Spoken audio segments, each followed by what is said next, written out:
पाकिस्तान के खिलाफ लगातार प्रदर्शन जारी है और आपको बता दूं कि जम्मू कश्मीर केंद्र शासित प्रदेश की बात करें या जम्मू की अगर हम बात करें तो आतंकी गतिविधियां लगातार बढ़ती जा रही हैं। इससे पहले हम आपको पल पल की अपडेट दे रहे हैं कि जो भी आतंकी गतिविधियां हो रही है, जो भी आतंकी गिरफ्तार हो रहे हैं और अब राष्ट्रीय बजरंग दल प्रदर्शन कर रही है, पाकिस्तान के झंडे को जलाकर रोष प्रकट कर रही है। और आपको ये भी बताते चले कि पाकिस्तान के खिलाफ नारेबाजी, तस्वीरें सीधा प्रेस क्लब के बाहर की, जहां पर राष्ट्रीय बजरंग दल के तमाम कार्यकर्ता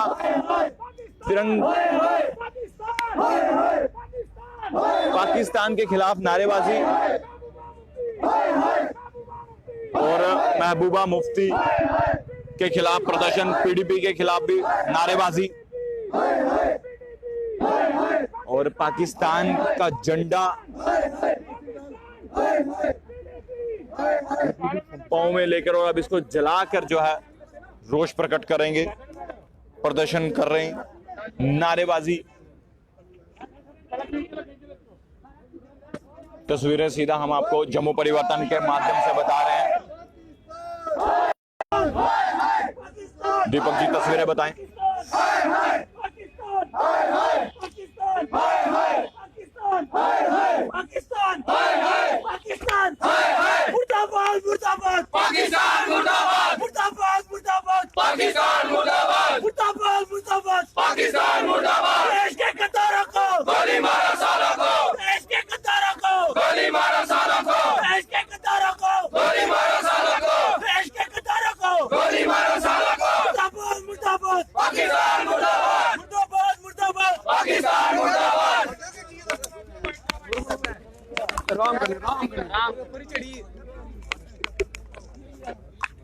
लगातार आतंकी गतिविधियां बढ़ती जा रही हैं, क्या देखिए, मेरा नाम राकेश बजरंगी है, मैं राष्ट्रीय बजरंग दल का प्रदेश का अध्यक्ष हूँ।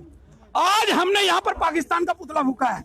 जिस प्रकार से पाकिस्तान लगातार जम्मू को फिर से वहां पर आतंकवादी गतिविधियां बढ़ाने की कोशिश कर रहा है, किंतु हमारे सुरक्षा बल, हमारी पुलिस, हमारी सेना, हमारी पैरामिलिट्री फोर्सेस, हमारी इंटेलिजेंस इतनी सतर्क है कि जितनी बार उन्होंने कोशिश की उसको नाकामयाब कर दिया गया है।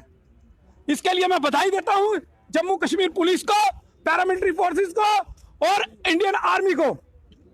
मैं पाकिस्तान को चेतावनी देना चाहता हूं कि पाकिस्तान अपनी हरकतों से बाज आ जाए। वो देखे कि चीन अब पीछे होने लग गया है। यह भारत की दहशत है कि आज चीन जो है वो हमारी जगहों से पीछे जा रहा है, क्योंकि भारत अब इतना सक्षम हो चुका है।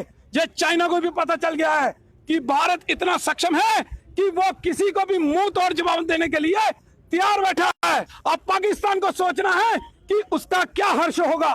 उसको तुरंत अपनी जो पाकिस्तान के अंदर बैठे गतिविधियां, जो वो आतंकवादी गतिविधियां चला रहा है, उसको तुरंत बंद करे, वरना भारत ऐसा आक्रमण करेगा कि उसको नक्शे से मिटा देगा। जिस तरह से मैं वो फिर से एक बार पाकिस्तानी राह गलाता है, उसको लेकर के क्या करें? देखिए, पीडीपी को हम लगातार पीडीपी के खिलाफ प्रदर्शन करते हैं। हमेशा पीडीपी जो है वो देश विरोधी गतिविधियों में रही है। हमेशा महबूबा मुफ्ती आतंकवादियों के घर जाती रही है, आतंकवादियों को सपोर्ट करती रही है। ये कोई नई बात नहीं है कि उसने ये नई बात बोली हो, लेकिन महबूबा मुफ्ती को ये हम बता देना चाहते हैं, अगर जम्मू कश्मीर के अंदर राजनीति करनी है तो इन चीजों से परहेज करे, पाकिस्तान का नाम ना ले, क्योंकि जो देश आतंकवाद की मशीन है, जो आतंकवादियों को प्रशिक्षित करके भारत के अंदर भेज रहा है, जिससे हमारे पैरामिलिट्री फोर्सेस, सेना, पुलिस के जवान जो शहीद हो रहे हैं, उस देश के साथ बातचीत यह कतई नहीं हो सकता। केंद्र सरकार ने सीधे सीधे कह दिया है कि पाकिस्तान के साथ कोई बातचीत नहीं हो सकती। हम उन 3 पुलिस के जवानों को भी श्रद्धांजलि अर्पित करते हैं जो देश के लिए जिन्होंने अपने बलिदान दिया परसों, जिसमें एक एसपीओ भी था। हम सरकार से ये डिमांड करना चाहते हैं, केंद्र सरकार से और डीजीपी साहब से, कि एसपीओ के ऊपर कोई ऐसी पॉलिसी लाए ताकि जब एसपीओ जो है वो शहीद होता है तो उसके परिवार को मिलता कुछ नहीं। उनको भी जो बाकी सैनिक हैं उनके बराबर का दर्जा दिया जाए और वही जो बेनिफिट जो उनको मिलते हैं वही बेनिफिट जो है वो एसपीओ को भी प्रोवाइड किया जाए। ये हमारी डिमांड है। फुटेज के अंदर एक फिरन डाल के आतंकवादी आता है और उस फिरन के अंदर उसने जो है बंदूक छुपाई होती है और खुलेआम गोली चलाता है। क्या कुछ और चीजें बैन करने की जरूरत है जिसके जरिए इस तरह की आतंकवादी गतिविधियों के ऊपर रोक लगाई जा सके? देखिए, फिरन के ऊपर तुरंत बैन होना चाहिए क्योंकि वो इतना खुला होता है, उसके अंदर पता ही नहीं चलता ये क्या चीज लेके आ रहे हैं। आज तक आतंकवादियों ने ज्यादातर जो गतिविधियां की हैं वो फिरन के अंदर गन्ने छुपा के लाए हैं। ये सामने कई जगह ये सामने आया है, लेकिन सरकार ने अभी तक इसके ऊपर कोई भी निर्णय नहीं लिया है। हम सरकार से ये अपील कर रहे हैं कि सरकार तुरंत जो है फिरन है जो इसके ऊपर बैन करे और कोई भी व्यक्ति बाजार के अंदर फिरन पहन के ना आए। इस प्रकार की जो है व्यवस्था सरकार ने करनी चाहिए। आईआईटी जम्मू की कन्वोकेशन में ड्रेस कोड रखा गया था फिर, इस पे आप क्या कहेंगे? देखिए, उसका भी तब हमने विरोध किया था कि ये फिरन जो है वो कहीं भी अलाउड नहीं होना चाहिए। सरकारी दफ्तरों में, सरकारी कार्यक्रमों में और कहीं भी बाजार के अंदर ये फिरन नहीं होना चाहिए। इसको पूर्ण रूप से प्रतिबंधित किया जाना चाहिए। चलिए, शुक्रिया। राकेश बजरंगी, अध्यक्ष।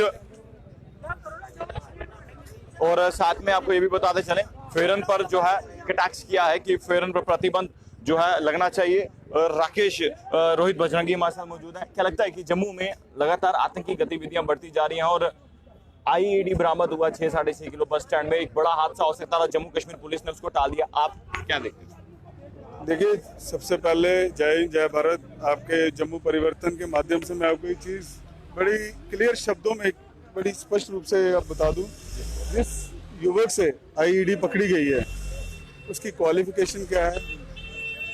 वो एक कोई अनपढ़ युवक नहीं है, एक स्कॉलर है जो बाहर पढ़ाई कर रहा है। जी।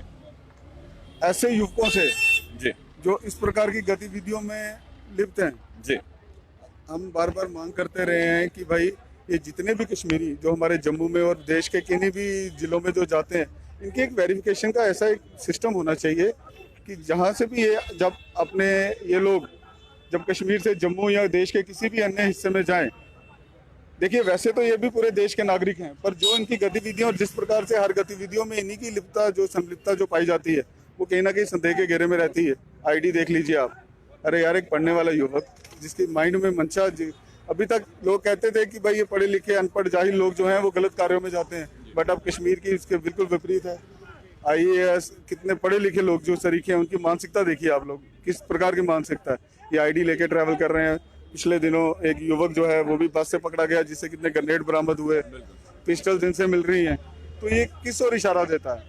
ये इशारा ये है कि केंद्र सरकार की जो अभी भी एक बटरिंग पॉलिसी, मैं जो कहूँगा बार बार कहूँगा, क्योंकि देखिए बीइंग ए डोगरा, बीइंग एक राष्ट्रवादी, हमें बड़ा दुख होता है कि हर बार कश्मीर को ही केंद्रित किया जाता है, जम्मू को हमेशा दरकिनार किया गया। किसी ज़माने में कश्मीर से उग्रवादी जो है यहाँ आके हमले करते थे, अब आजकल यहाँ से उग्रवादी जो है वो एक्सपोर्ट हो रहे हैं वहाँ पे। तो ये किस ओर इशारा कर रहा है? कहीं ना कहीं नाकामियाँ हैं। पुलिस प्रशासन को चाहिए, जिस प्रकार उन्होंने एक रूल निकाला था कि जितने भी जो ये टेनेंट्स हैं इनकी वेरिफिकेशन होनी चाहिए। अभी एसएसपी श्रीधर पाटिल जी बधाई के पात्र हैं, उन्होंने इस पर कार्रवाई भी करी है। बहुत बहुत मैं इनको साधुवाद देता हूँ जिस प्रकार से उन्हें कार्रवाई करी है। बट मैं चाहता हूँ कि किसी घटना के बाद ये जो कार्रवाई है उससे पहले ही इसको अगर सुनिश्चित कर लिया जाए तो ऐसी घटनाओं पे जो रोक लगाई जा सकती है। अब देख लीजिए संजुआ, बठिंडी, ये तो एरिया यहाँ से आम पकड़े जा रहे हैं। एक वो हिदायतुल्ला पकड़ा गया है, वो एक सेल्फ क्लेम कंपनी है। वैसे ही कितने उग्रवादी यहाँ से पकड़े जा रहे हैं। तो इसके लिए कहीं ना कहीं इनको जो इन्होंने जो पॉलिसी निकाली थी टेनेंट्स की जो वेरिफिकेशन, ये इनको हर पुलिस स्टेशन चौकी स्तर पे इनको एक धड़ल्ले से करनी चाहिए ताकि इन लोगों की वेरिफिकेशन हो सके। एक्चुअली है कौन? कोई वहाँ से बैंक लूट में भागा हुआ है, किसी ने हथियार छीने हुए हैं और यहाँ आके वो बड़े शरीफ बन के बैठे हैं। तो ये भीड़ के आड़ में यहीं पे भेड़िए हैं। जिस प्रकार में छपरा इलाका बिहार का, वहां से भी एक आतंकवादी को गिरफ्तार किया गया, अभी उसको गंग्याल पुलिस में कल जो है लाया गया। आप इसको किस तरह से देख रहे हैं कि बिहार में भी जो है? देखिए, अभी हम पूरा विश्व जो है कोरोना एक वायरस महामारी के नाम से जूझ रहा था। उस कोरोना से पहले ये सबसे खतरनाक वायरस जो कश्मीरी जिहादी मानसिकता वाला वायरस जो जिसने हमारे पूरे प्रदेश को अपने आगोश में लिया, उसके बाद आज पूरे देश में वो वायरस जो है वो फैल चुका है। हम चाहते हैं जिस प्रकार यहाँ पे पत्थरबाज मासूम थे, आपने वहाँ पे लाल किले पे देख लिया क्या हो रहा है, किस प्रकार प्रवोक किया जा रहा है कि कोई ऐसी हरकत करे कि जो ये जो मौका परस्त जो हमारे राजनीतिक हैं ये इसका फ़ायदा उठाएं, कोई किसान मारा जाए। पर मोदी जी ने बड़े धैर्य का और दिल्ली पुलिस ने और हमारे जो सुरक्षा बल हैं इन्होंने बड़े धैर्य का परिचय दिया। हम यही चाहते हैं कि ऐसे लोग जो ऐसी मानसिकता रखते हैं उनके खिलाफ सख्त से सख्त कार्रवाई हो। वेरिफिकेशन जो है उसको कंपलसरी किया जाए हर लेवल पे। जी चलिए शुक्रिया। तो आज राष्ट्रीय बजरंग दल ने प्रदर्शन किया है, पाकिस्तान के खिलाफ झंडा फूंक कर रोष प्रकट किया है और जिस तरह से जम्मू में आतंकी गतिविधियां हो रही हैं, आतंकी पकड़े जा रहे हैं, आईईडी बरामद हो रहे हैं, हथियार बरामद हो रहे हैं, उसके खिलाफ जो है रोष प्रकट किया है। आपको क्या लगता है खबर देकर आप अपनी राय जरूर कमेंट बॉक्स में रखिएगा। तमाम जम्मू कश्मीर की बड़ी खबरें लेकर मैं आपके सामने फिर से हाजिर होऊंगा। आप लोग देखते रहिए जम्मू परिवर्तन। कैमरामैन दीपक मनाज के साथ, जय हिंद।